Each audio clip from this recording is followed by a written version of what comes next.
we're celebrating, in a way, his birth. And I'm just going to give a little bit of an impression of the very early years of Triratna. And I'm in a way, quite a unique position to do that. Because I more or less was at the beginning. I think there were 8 active order members when I became an order member, when I became Vajradaka. So I wanted to give that unique perspective. Is it working now? It is, it's okay. Good, thank you. Good enough.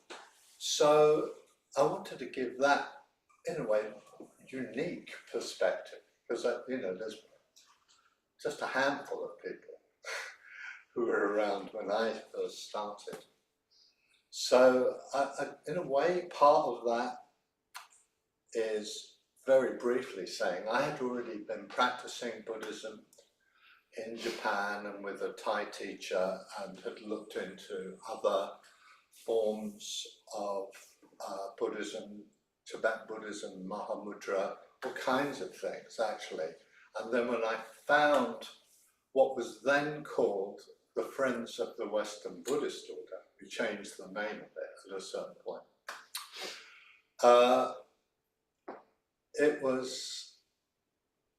I just felt immediately at home. But I had, in a way, a perspective on other Buddhist groups or other Buddhist approaches that I could compare with the approach that's, well, I've called him Bhante. We always called him Bhante, which just means Reverend Sir. It's a term for a bhikkhu. I could, in a way, get a comparison with Bhante's approach to Buddhism to everything else that I had experienced in Southeast Asia. I travelled a lot in Southeast Asia and been, in various Buddhist cultures and temples. And I was able, in a way, to see the immediate difference between the approach he had and everything else that I had experienced in the Buddhist world. And so I just want to give a few impressions, first of all, before I start talking more specifically about the area of how one works on oneself. One of the things that became really clear was that Bhante really valued friendship. And he himself became friends with the 30 of us or so who were involved. That was almost like it, 30 of us. And nearly all of us were long-haired with beards. And he had long hair and a beard too, come think of it, or at least sideburns. And he made friends with us. And that was really different from my perspective. My Zen master didn't ever do that, and my Thai teacher did that. So what started to become clear to me was that out of the friendship with Bhante, he was always communicating something important about practicing meditation or practicing ethics or the path generally. It was just there within the friendship. And he and I became good friends. We did lots together. We went on holiday together. I stayed with him. We led retreats together. He would do the study and I would lead the meditation. And in that context of friendship, what became really clear was the profundity and depth of his understanding and knowledge about Buddhism, and how complete it was. was. And that certainly was original and unique and new in my perception of Buddhist teachers. Because he had had teachers right across the board from all the major traditions, and he embraced that. So right from the beginning, it was like we were getting the whole of Buddhism. And that was really unusual. It wasn't culturally associated or affiliated with Tibet or Thailand or Sri Lanka or Burma or Japan or Indonesia or wherever, Korea. He was in a way synthesizing to all the spirit and essence and practices that were really important in the whole of the Buddhist tradition, and communicating them really clearly and thoroughly to us in the form of lectures, talks, study groups, the order meetings that I went to. And it was clear that he was like a living encyclopedia of Buddhism. He sort of knew everything about Buddhism, but not just in an academic knowledge kind of way. Oh, thank you. Oh, that's very kind.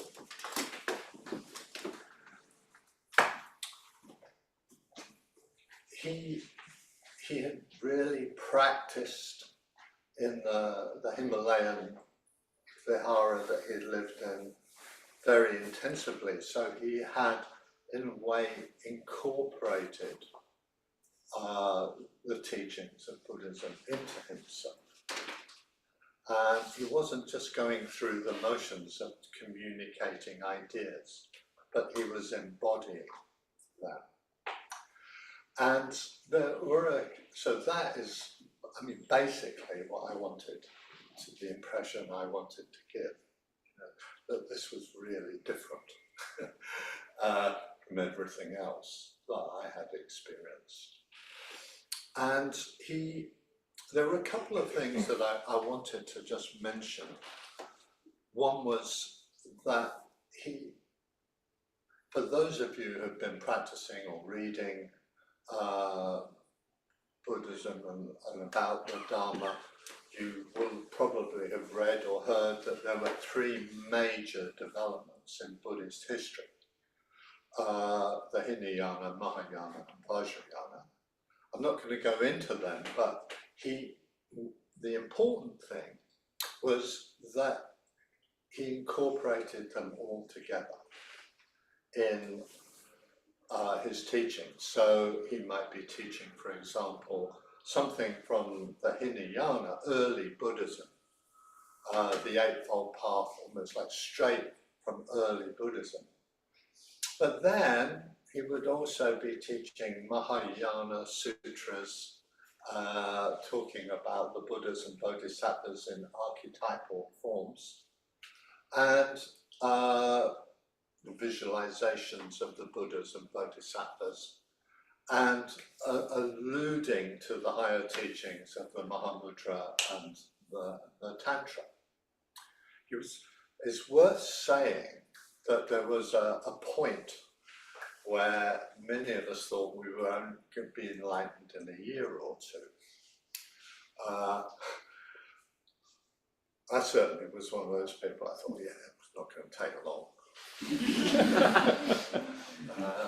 This will be done in a year or two, I'll be a Buddha. A few people actually thought they were Buddhas already.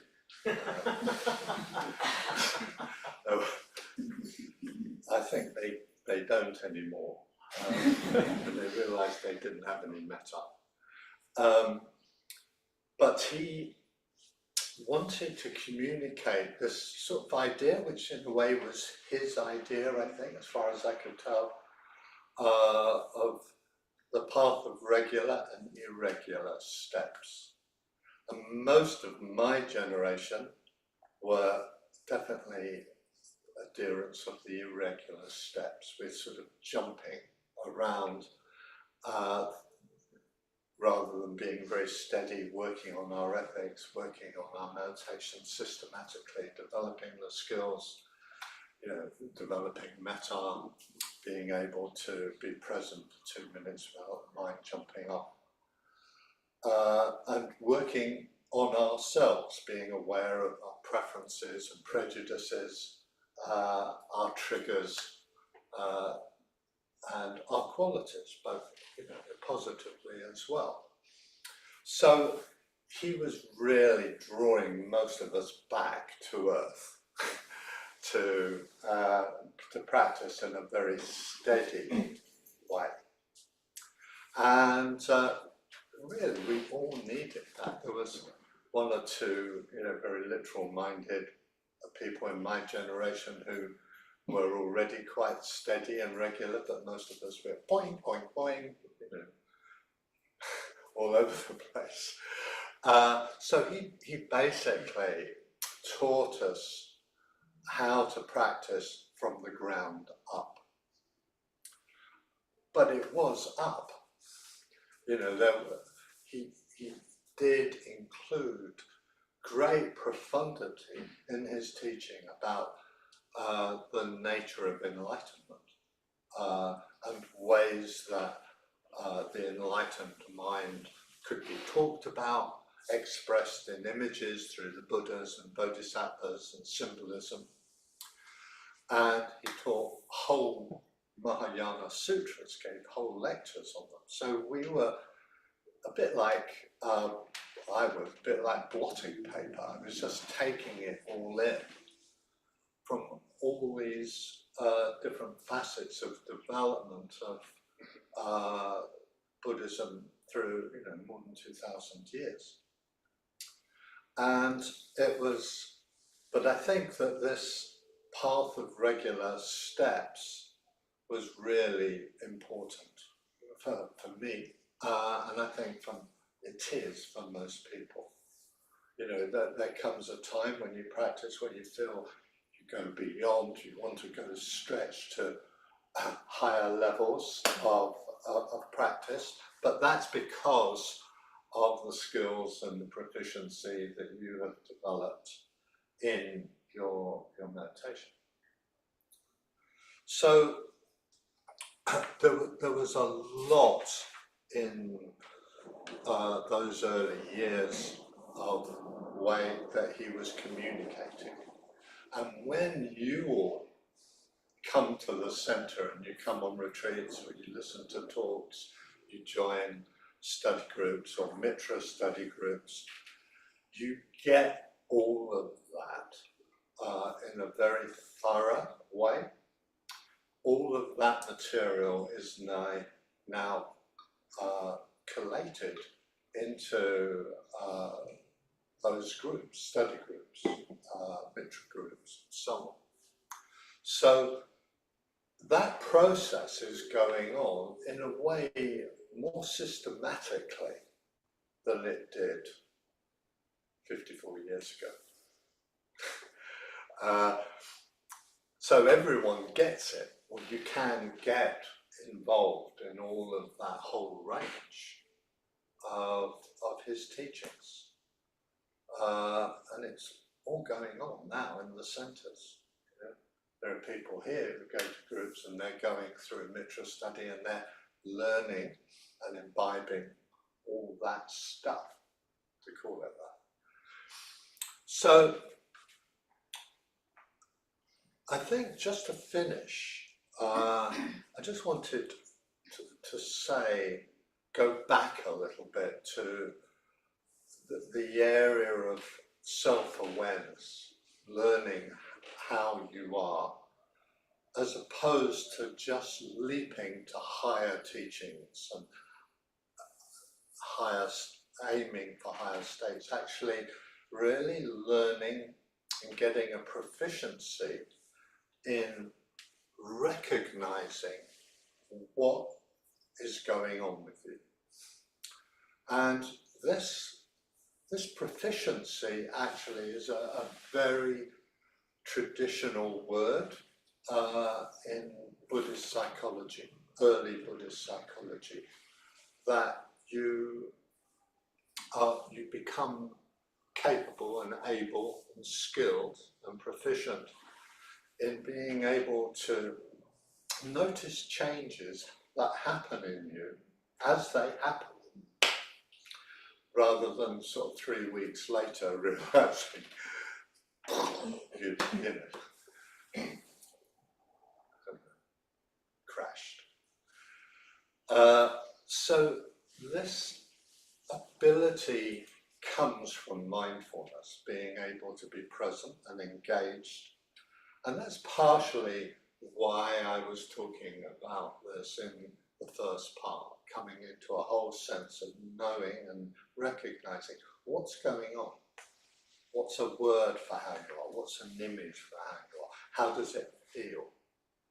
And being able to recognize when there is or are qualities that have genuine positivity, openness, expansiveness, clarity, a sense of honesty, and to be able to commit to them and engage with them, but not at the cost of just denying emotional difficulties or pain, sense of loss or anything like that, but actually being able to have both, being able to deal with suffering, difficulty, and simultaneously open to genuinely positive qualities that mostly arise out of mindfulness and meditation. Not exclusively, but